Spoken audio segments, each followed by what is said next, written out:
Am I live? I am live. Oh my gosh. Hey everyone. Valerie Walton here at valeriewalton.com, coming to you live from the suburbs of Washington, D.C. If you are catching me for the very first time, congratulations. Well, that is if you are in home business or online business, because that's exactly what I specialize in. I am a certified online home business coach and trainer, and I have been doing this for the past 5 years, helping over 4,000 people get started on their path to success. In terms of becoming an entrepreneur and learning the skills necessary to grow any kind of business, starting with a home business. So, with that being said, today is exciting because we're doing a part two to what I was talking about yesterday. All right. So that is the fact that there is, in fact, something worse than not making money in your business. Now, we all know that making money in your business is vital because without it, you don't really have a business. Not for much longer, you won't. So, what else could there be that is even more detrimental? And that is just as we talked about yesterday. Oh, wait, I'm sorry. I got to make sure I can see everybody's chat and stuff. So that is, as we talked about yesterday, it is your standards. You have to have standards. If you're lacking standards, if you're lacking a certain criteria for people to be able to work with you, if you're lacking a stance that you take as you grow your business, you're going to have a lot of problems. And today we're going to go even deeper than that. Child, I got some saucy, some steamy tea ready for you. Okay. Into this, grab your pen and a big old notebook because all of it's coming up.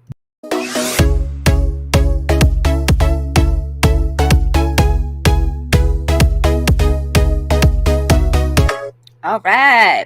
So, like I said, you need standards. And I actually have a story about that because yesterday I was talking about being selective in who you bring into your business in terms of getting clarity on your target audience, right?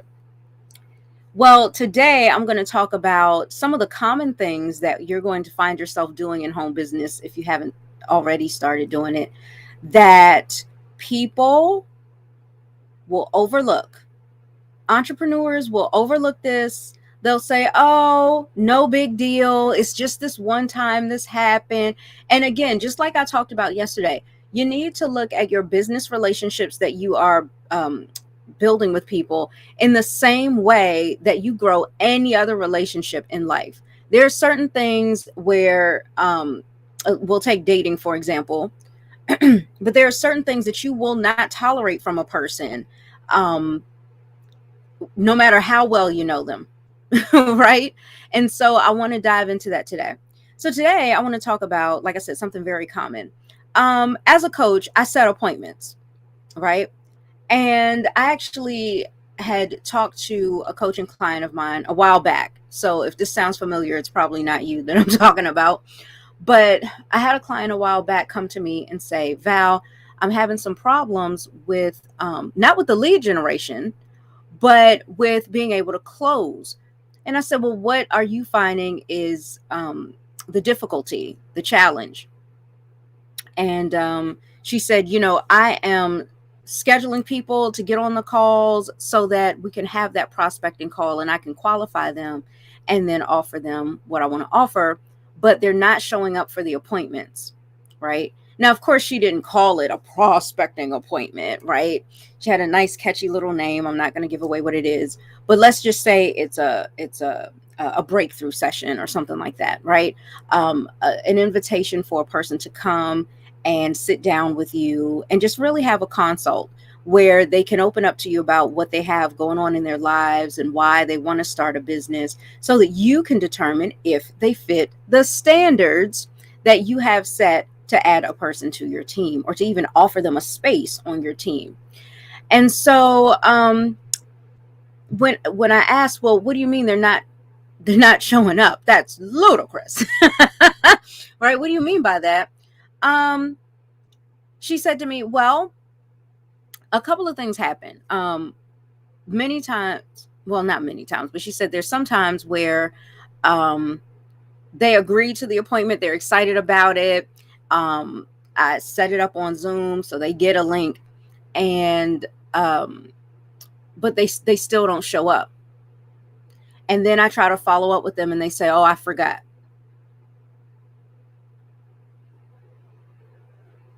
I'm gonna get to that in a second. Okay. We're gonna eliminate those kinds of problems. We're gonna nip that crap in the bud. Okay. And then she said there's times that I have to follow up with them, and they don't even answer me when I'm trying to reach them. And then there are times when, what was the other thing she said to me? Set the appointment and they don't show up, or set the appointment and they keep rescheduling. That was another one.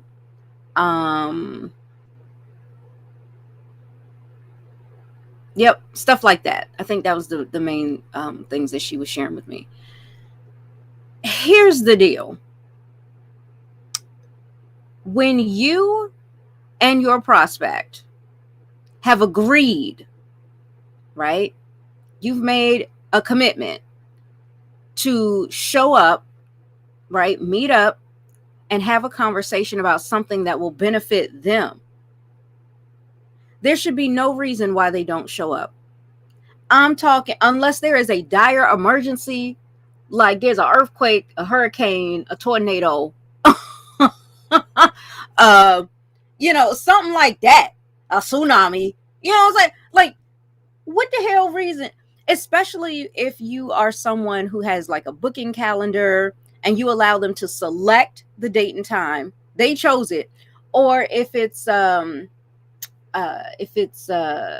where you might manually do it, but still you guys have had an actual conversation about, oh, this is the time we agree to. So I went over some things with her as to how you can make sure that the person actually does show up. Okay. Because like I said yesterday, we all grown until it's time to build that business. We're all grown until it's time to actually hold ourselves accountable for stuff. We're all grown until we didn't show up for that meeting. You know what I'm It is insane. It's insane. And I get it. Human beings, that's who we are. We do this sometimes, but it's time for you to set the standard to nip that crap in the bud. Okay. And so typically one of the things that I like to do is try to avoid it in the first place. Okay. So if I am setting up an appointment with somebody, one thing that I like to do is when we're setting it, I'll say, okay, cool. You pull out your calendar. I'm pulling out my calendar. Let's look for a date together. And that way we can jot it down together. Right? This way, if somebody tells me, whoops, I forgot. How did you forget when you told me? Right? I'm not saying that you're a liar. I didn't expect you to not be a truthful person. Right? But you told me that you're putting this down in your calendar. See, they don't have a way out of that. They have to hold themselves responsible, right? Because the thing about it is, when you're setting appointments, this is time. It needs to be respected, just like everything else about you as a human being, not just an entrepreneur. You set the standard for whether or not people are going to respect you. You set it. And so if they're not showing up, AKA disrespecting your time, I don't care. Like, honestly, I don't care the excuse. What an excuse is a way to justify why you did something you knew that you shouldn't do. It's you trying to wiggle your way out of things instead of hold yourself accountable, right? That is, and this way you don't have to apologize for it, because you're not holding yourself responsible for it or accountable for it. Like I said, we're all grown until it's time to actually be responsible, truthful, transparent.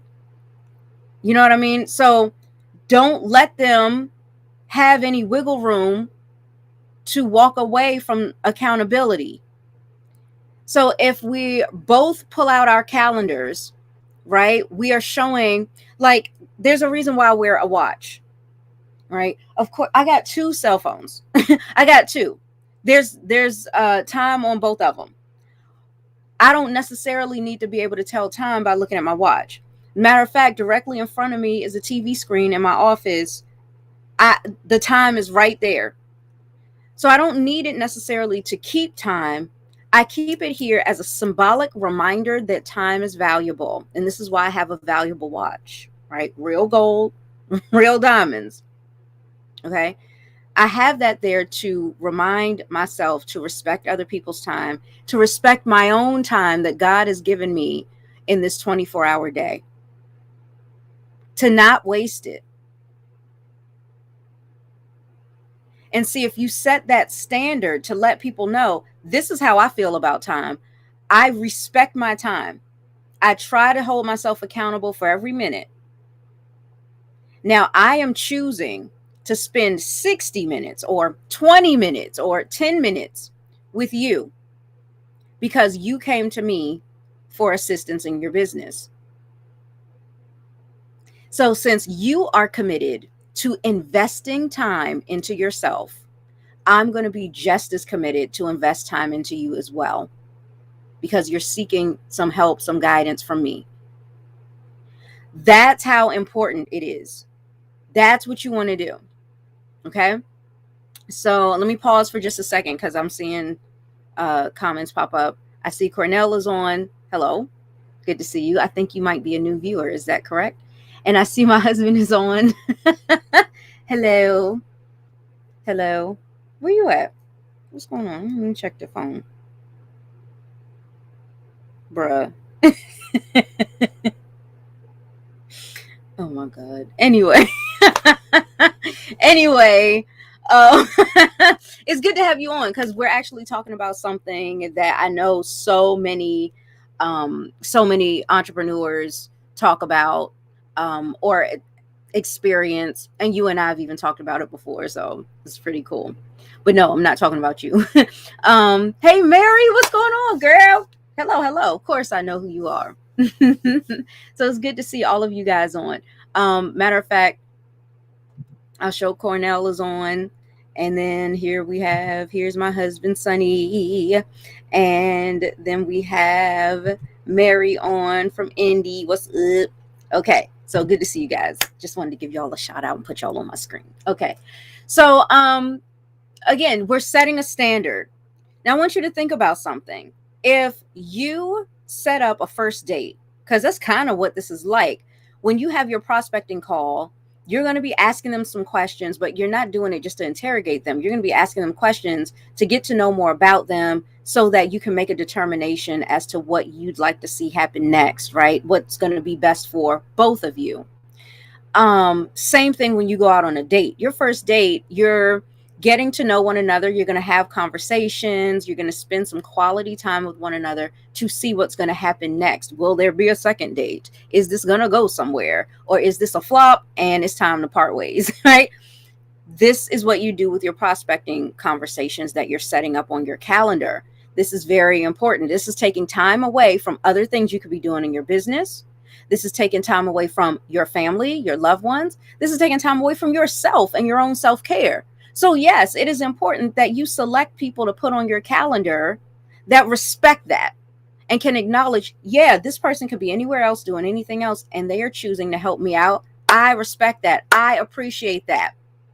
Also, I appreciate myself and my business enough to show up when I say I'm going to show up and to actually be there so that I can have something productive take place today or on that day. So this is the way that you want to make sure that your prospect sees things when they're scheduling time with you. This isn't just some, oh yeah, let's hang out together, have some fun. Yeah, what do you want to do? I don't know. Maybe we'll do something, maybe we won't. I don't know. No. Okay? That is not what this is. It's serious business. Okay? So make sure that you both are pulling out your calendar to set that time, right? And then here's something I also started recently doing. I started making sure to tell this person, now that you have it in your appointment, depending on how you know yourself to be, make sure that you also set some reminders, some alarms, and some notifications to remind you to show up on time. This way, when they go off, if something has come up and you absolutely cannot make it, you need to reschedule, you can let me know as soon as possible. See, I'm putting the responsibility on them because, hey, it's their business. When you make business appointments with people, when you set up meetings in your business, guess what? It's your responsibility to show up for it. Too many people have been, using as a crutch an expectation of you reminding them. What the hell?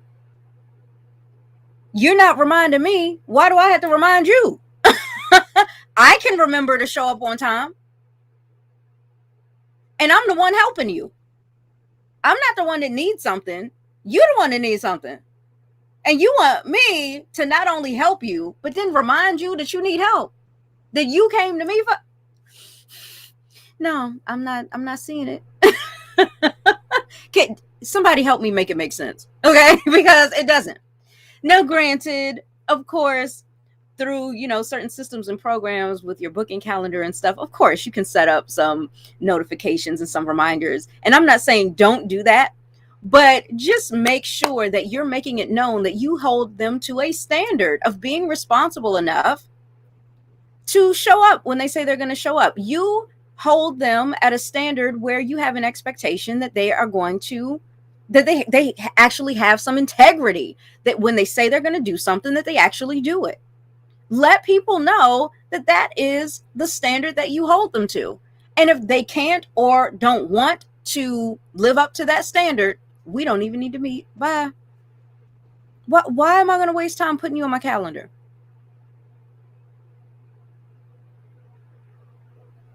I'm just saying. Okay. Like, hello. Now, again, as airtight as you can try to make your side of things to make sure that you're not wasting time and you don't have no-shows, there are still going to be no-shows. I still get a no-show here and there, and that's okay.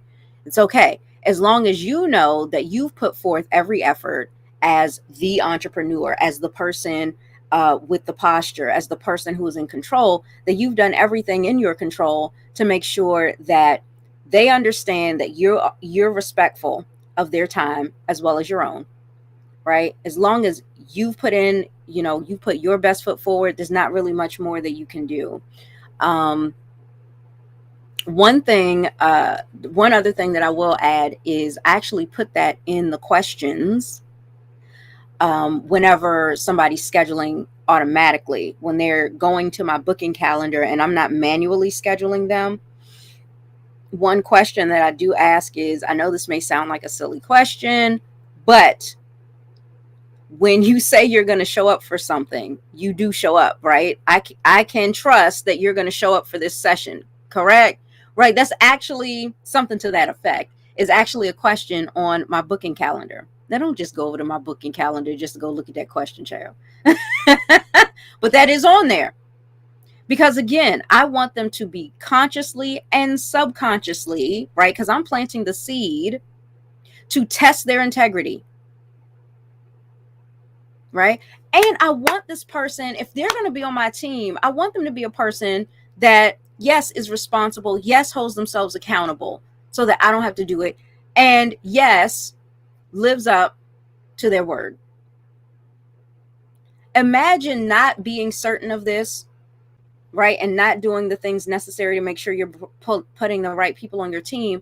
And then the person comes on your team and they got excuses for every damn thing. They're always late or don't show up at all. And then when you ask them, well, what happened? Right? I thought we were going to get together and plan out your strategy and move forward and help you start hitting your goals. And they're like, oh, I forgot. See, that goes to show right there. They're not really committed. They're not really committed. And I'll prove it. Here's another example of just showing your integrity and doing what you say you're going to do. Me not showing up for my meeting, for my business. That is the vehicle I'm using to go where I want to go in life. That also then affects my children, my husband, my family, right? For me to just say, well, I forgot. I mean, I don't know. I was running late. Like, can we still do? No, we can't still do the session. Okay. But anyway, for me to do something like that, I wouldn't do that if it were, say, I got to pick my kid up from school, right? If my child is 4 years old, right, I'm going to pick them up from pre-K, right? And could you imagine my child is waiting out there in front of the school and I never show up? And they're like, Mommy, what happened? Oh yeah, I forgot. My bad. Something came up, stuff, I forgot. I might be going to jail. CPS might be on the way. Like, we're not. And I mean, I'm kind of like making light of it a little bit, but come on. You picking up your kid is serious business. And it's as simple as you pull up at the curb and they get in. So imagine how serious it is for you to grow your business by showing up for appointments that you said are important to you, that you said are of value to you, right? We've got to hold ourselves more accountable. And so when you are scheduling folks, make sure that you have that standard. I have a standard. My rule is we must start on time. I will give you a 10-minute grace period. If we don't get started within 10 minutes past the hour, within 10 minutes past our scheduled time, I'm sorry, my dear, you must reschedule. You will not disrespect my time. You will not disrespect the time of all the other people that are on my book that day. And you will not disrespect yourself. If I can help it, I don't want you to be sabotaging your own success. I don't want to see that happen. Right?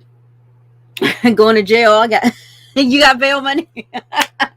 Right, Mary? I mean, come on. Like, it would be absolutely crazy, right, for us to not respect time. Time's the only thing you got. And here's what's cool about it. There's no discrimination there. It's not like the rich get 25 hours and we get 22 hours. You know what I'm saying? Well, not we, as in I'm poor. I'm just saying, y'all get what I'm saying. But like, and my husband's laughing at me. But like, that's what I'm saying. When we really stop to think about it, time is so precious. Because here's the thing about money. Okay. A lot of people get so worried when you tell them, okay, you need to make an investment in order to work with me. Here's what you need to get started. Right. And they're like, did you say a couple $100? I got to get back to you when I get my next that crap. Child, yeah, it's a couple $100 to get started. And when I got started in cosmetology, try about $27,000 to get started. And that's on the low end as a solopreneur. And you crying over $200, $300, $500, child, sit down. Sit. Okay. Anyway, I'm going to get to that part in a second. But yes, Mary hit the nail on the head. Time is something that you can never get back. And that's the difference. See, if I invest my money and it's a bad investment and I lose it, okay, cool. I can go anywhere, anytime, and go and replenish that money, right? If I invested $500 into a business and the business didn't go as I planned and I lost the whole 500, right? If I lost on that investment, it's okay. I could easily go take another $500, invest that, bring it back tenfold, hundredfold. And then that more than makes up for that last investment I had that was bad. See, so many people are focused on what they're going to lose. They're not thinking about the potential gain. and whether or not it's worth the risk. Because 9 times out of 10, it's worth it, right? So with that, with money, if you lose a little money, all right, you can get it back. But when you lose today, when you lose December 10th, 2021, you will never see it again. Ever. If I lose $500, I'm going to see $500 again. But when I lose December 10th, 2021, it's gone. Forever.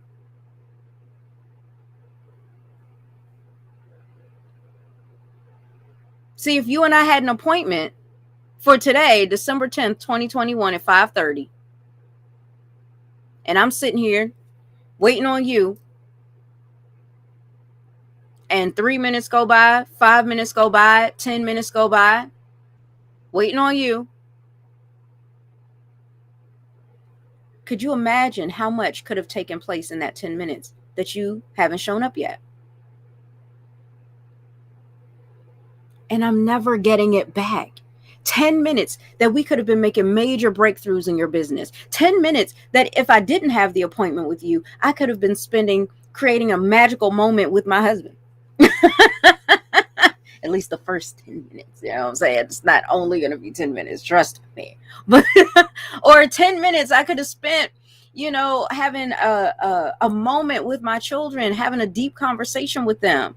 Or 10 minutes of being able to spend some quality time with my mom, laughing and joking about something, or watching the last 10 minutes of a program. Like, I'm never getting it back. It's gone.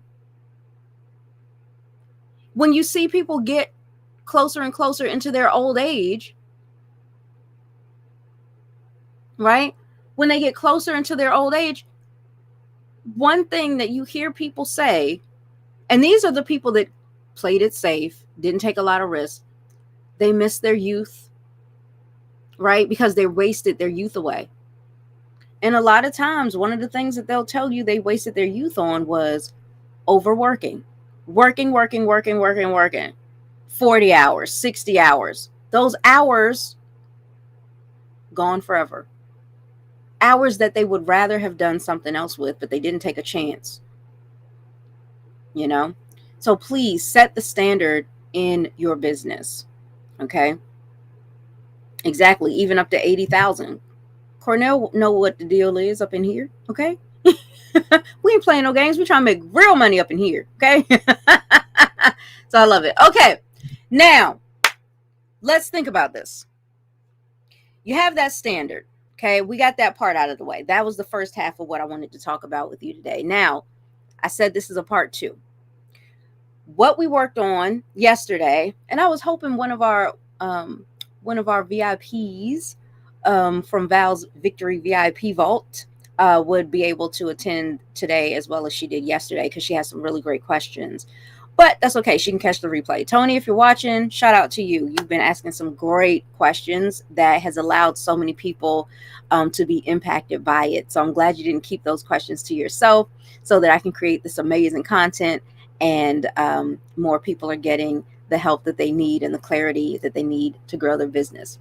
Okay, so we did the part 1 of setting a standard in terms of who your target audience is going to be, by answering a few questions, right? Less than 10, but definitely crucial questions to ask yourself. So things like, who are you? What do you stand for? Who do you want to help? How do you want to help them? Those questions are important. Then the next question is, when you're thinking about how you want to help them, let's talk about the problem that you want to help them with, right? Because we got to go a little deeper. The problem that you want to help them with. In what way do you uniquely help them solve it? I'm not saying that you say, I help you solve your problems by selling you this product. No. The product is not the solution. You're the solution. I know, right? It's crazy. Hey, Mary. She said she has to jump off. That's right. See, I got more tips for y'all coming soon. Just follow Do like Mary. Be like Mary and follow my advice. Okay. So when it comes to that, you're the solution. See, this is why we talk so heavily about branding yourself when you're in the home business industry, when you're in network marketing, affiliate marketing. You'll hear that a lot. Brand yourself, brand you. You're your business, right? This is why. Because you as a solopreneur, more than likely you're operating this business on your own. You are the brand. And what is a brand? I'm gonna make it real simple for you. A brand is who you say you are and who your audience perceives you to be in alignment. Boom. You put those two things together. So, for example, here's an example of a good brand. FedEx. Great example of a good brand. I'll tell you why. Because their audience loves them so much that they don't call FedEx by its actual name. They gave it the nickname FedEx. See, when you know somebody real well, right, y'all, real tight like that, you typically go by the nickname, right?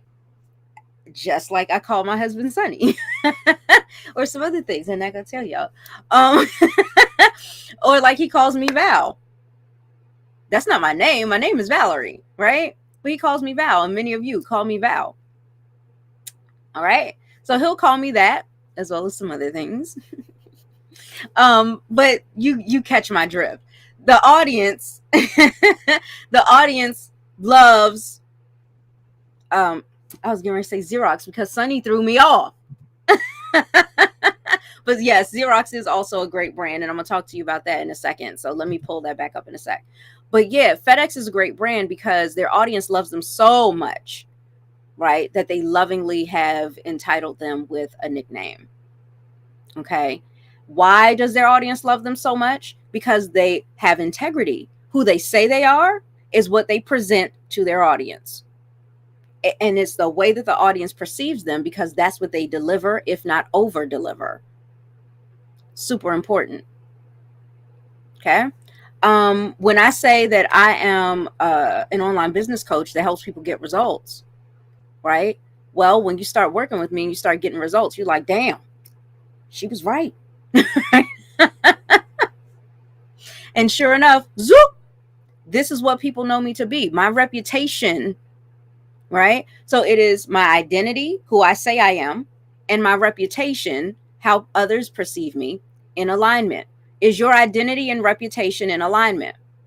When you go out here on social media and you say, "Hey y'all, I'm a network marketer. Hey y'all, I love helping people start their business," but you ain't got nobody that you're helping start their business.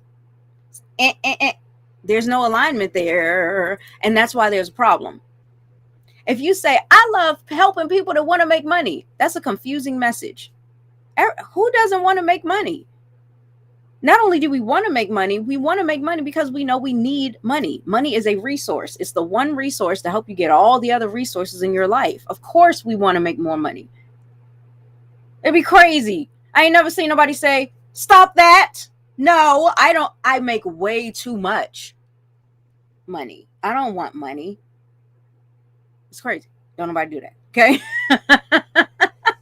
All right. So another great example, like my husband says, is Xerox, right? When you're a brand that's so good that people have turned the name of your brand into a verb, child, that's a good brand. All right. Xerox is the machine that you make. The Xerox copy machine is the machine that you use to make copies. But we still today, even though does Xerox still exist? I don't even know. Even today, we'll say, "I'll go Xerox it." Or is that just for us older folks? Did the youngins say, "I'm a Xerox it"? Well, we used to say that, and I still do sometimes. I'm a Xerox that, right? We turned it into a verb. Kleenex, another great brand. Kleenex is the name of the brand. What they offer is the facial tissue. That's what it's called, facial tissue. Now, if you didn't buy an actual box of Kleenex and maybe you bought the Dollar General brand, I'm not judging. I'm just saying, if you bought that, even still, people are going to say, can you hand me a Kleenex? Right? So if your brand becomes a verb or a noun, oh, that's great. Okay. FedEx office has the machine still. I don't know. I don't be going nowhere. You know that. I'm right here all day, all the time. Okay. So now you have some examples of a really good brand. Now here's an example of a bad brand. A bad brand would be something like Whole Foods, right? I did not say they're a bad company. Just like if you had a bad brand, I wouldn't say that you're a bad person or a bad entrepreneur. I'm talking about your brand. And when I say it's bad, I'm saying that your identity, who you say you are, and your reputation, the way people are seeing you based on your actions, they're not in alignment. Therefore, it's a bad brand, right? So if you say, I'm somebody who's dedicated to hitting my goals by helping others hit their goals, and you don't show up consistently to put your content out, bad brand. So you are going to need to make alterations. You're either I can't get the words out. You're either going to need to change your habits, right? It's not their fault. It's not your audience's fault that when they look at you, they can't trust you because you're not consistent. It's your fault for saying that you would be, and then you weren't.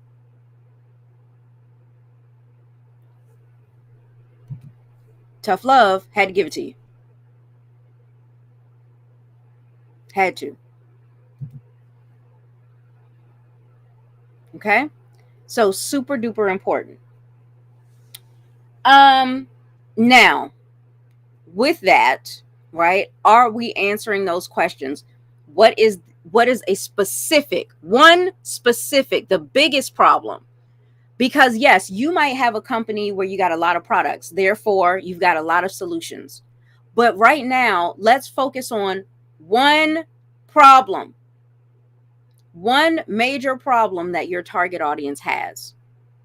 See, in my case, right, with helping home business owners, lots of different kinds of business owners have lots of different kinds of business challenges, problems, and even the goals that they want to hit. They're all different.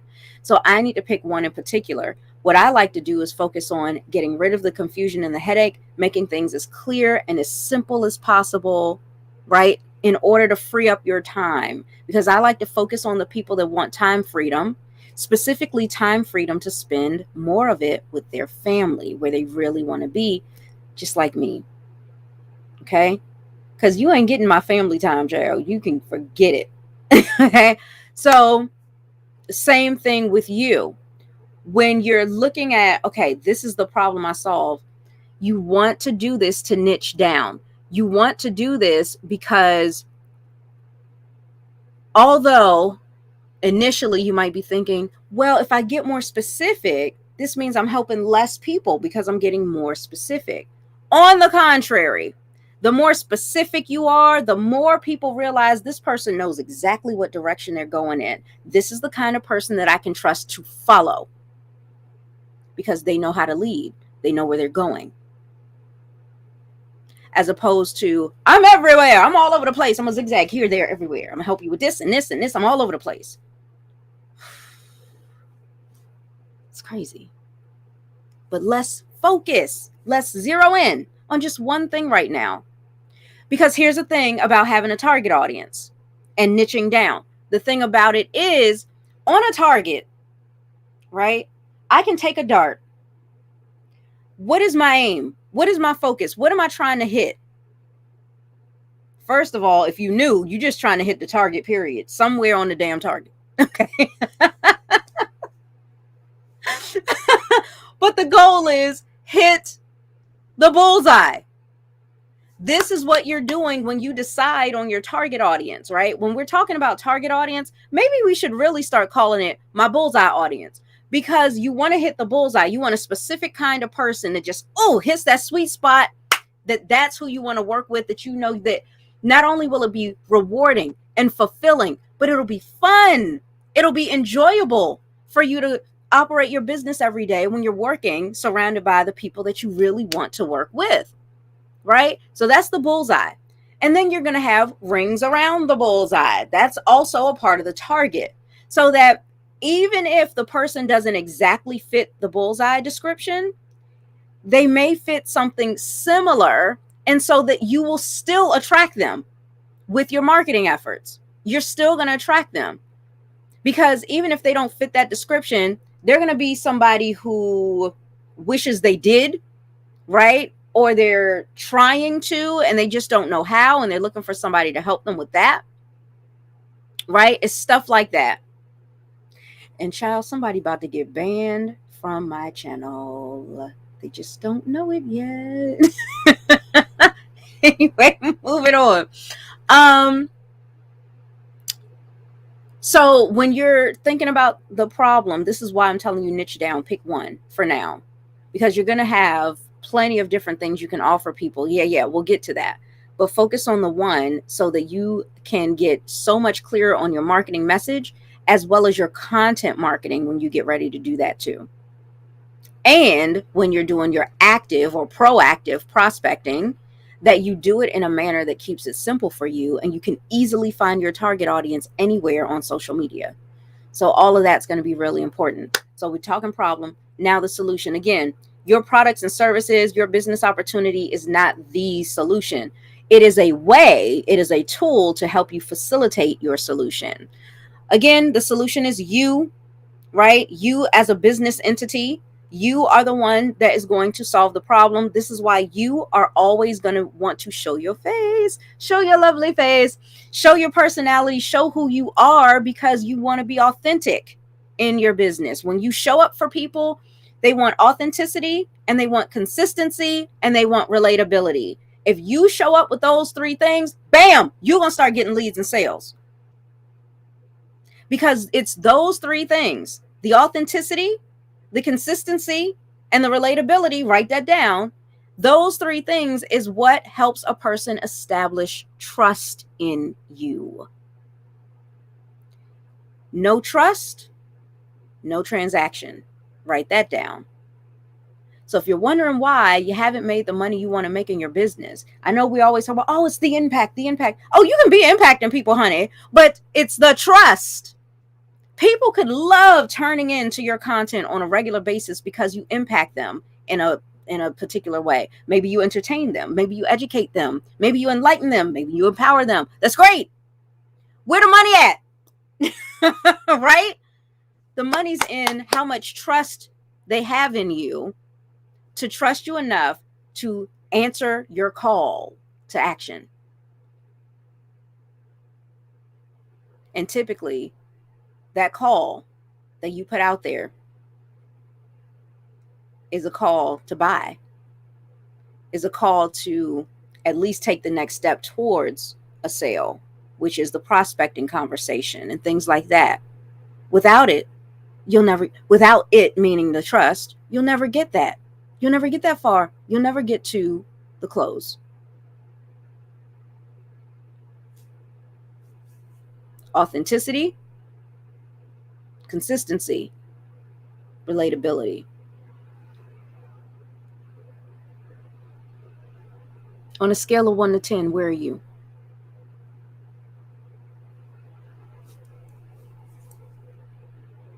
Easy way to figure out what's going on in your business. Easy way to troubleshoot. I just gave it to you for free. I should charge you $1,000 for that one. Yesterday was $500. Today, nah, we going into the 4 figures, child. This is some good stuff. I need to take this down off of social media, child. It's too good to be leaving up here. Anyway, hopefully that's helped you, right? So we've got problem, solution, and then the success. Now, what do I mean by that? I'm talking about the emotional outcome, right? The ideal outcome that a person can find an emotional attachment to. Okay. This outcome is a direct result of them having your solution, which is you, right? Being in contact with you and how you facilitate the way that you help solve problems, right? So for example, if I were in a weight loss company, okay, the problem is, and I've used this example many times. Oh, thank you. My husband's so sweet.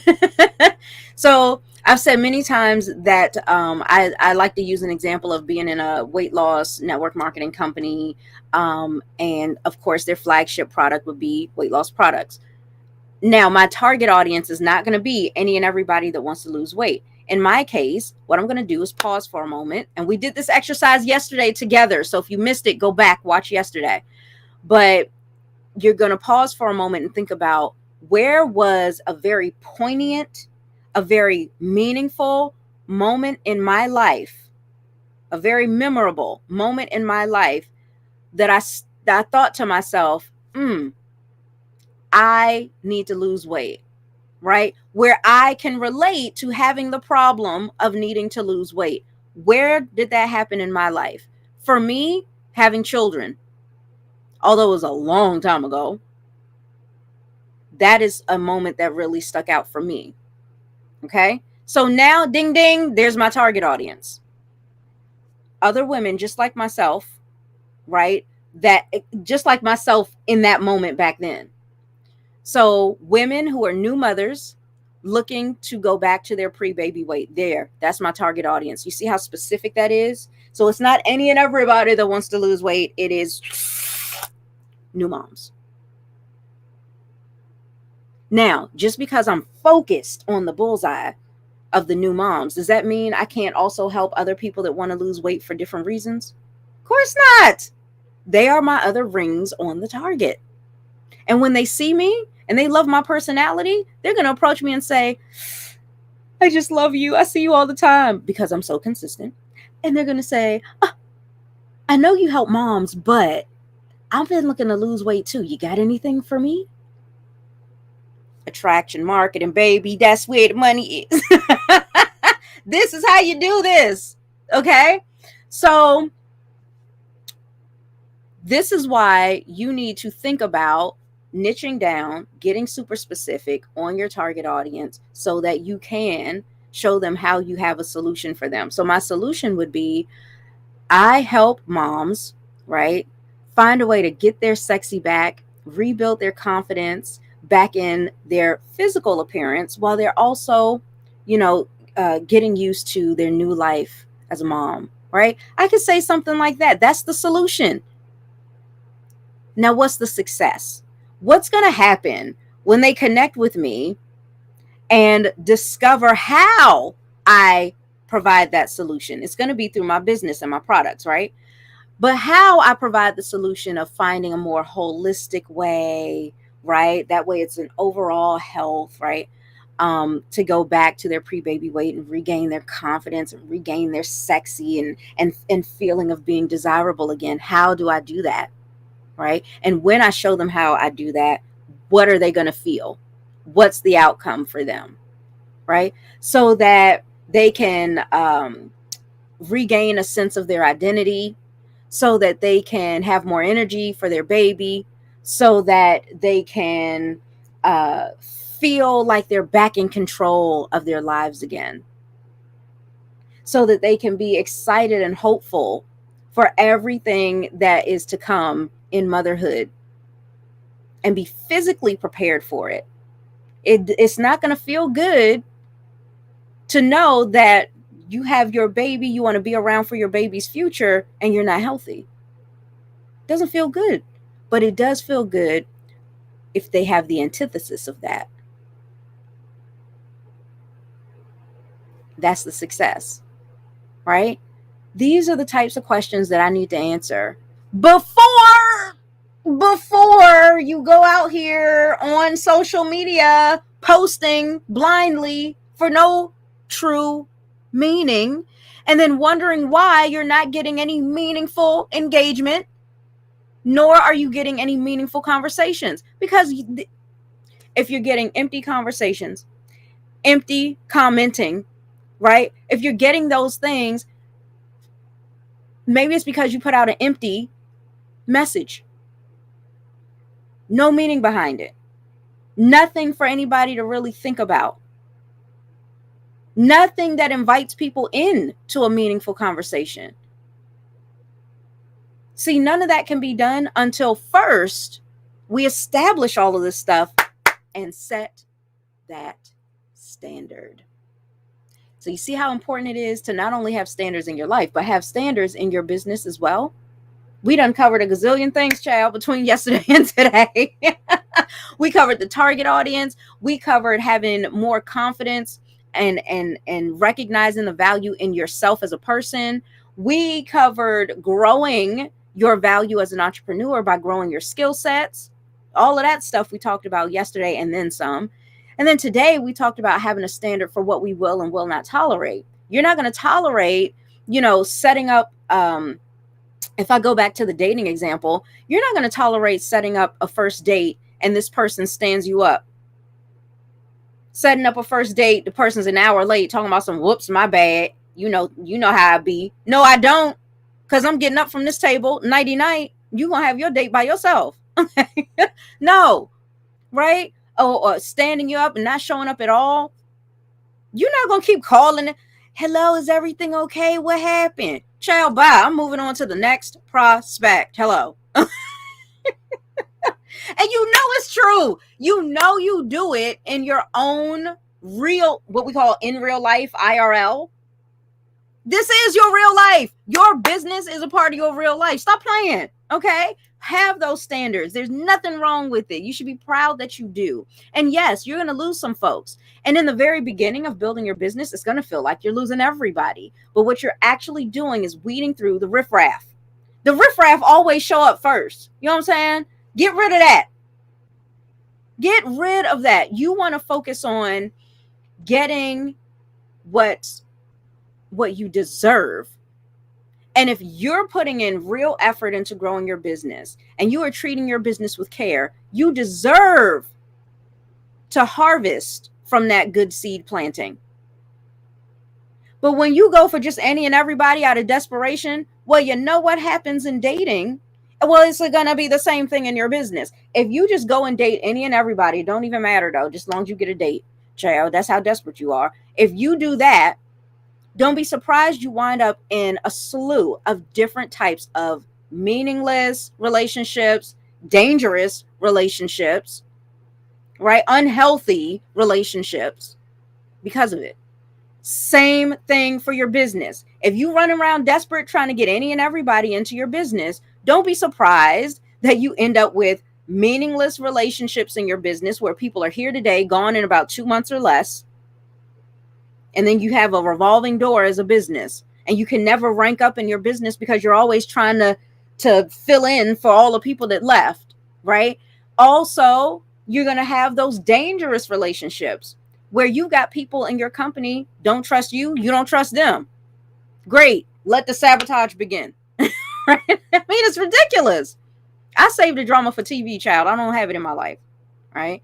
And then when it comes to those relationships, again, unhealthy relationships, things that don't help you grow, things that don't help you get to the next level, things that don't help you get to a point that you've reached your goals. So what was the point of all of it? It was a waste of time. And we just talked about the value of time, right? So there you go. Okay. So I'm going to go ahead and wrap this up. Cornell asked about finding some good help. I need you to be more specific for me to be able to answer that question in a way that is going to have any good impact on you. Finding some good help with what? Finding good help with outsourcing, finding good help with coaching and mentorship, finding good help with the support system, finding good help, as a business partner, finding good help as, starting a new business. I have no clue. So just make sure that you give me a more specific question so that I can answer it better for you. And if you need to, you can even private message me. But the best thing for you to do is what you see down here. You see that? I want you to be able to save yourself some time, my friend, right? And get on, where is it going? It's going this way. It's going like this. Okay, get on Val's Victory VIP list for exclusive details on how you can start boosting your business, right? Getting it in a profit mode. That's what I like to focus on. I'll be looking at the numbers. Okay. So make sure you go to ValerieWalton.com. You'll see it right there. And you also see it right here. Go to ValerieWalton.com, get on that email list, and I will be happy to help you further. Okay. So I've been on for about an hour now. Thank you guys so much for hanging out with me for that hour. Can't wait to see you back here again. We're rolling it back around on Monday, live at 5. Same Profitpreneur time, same Profitpreneur channel. Thank you guys so much. I'll see you Monday.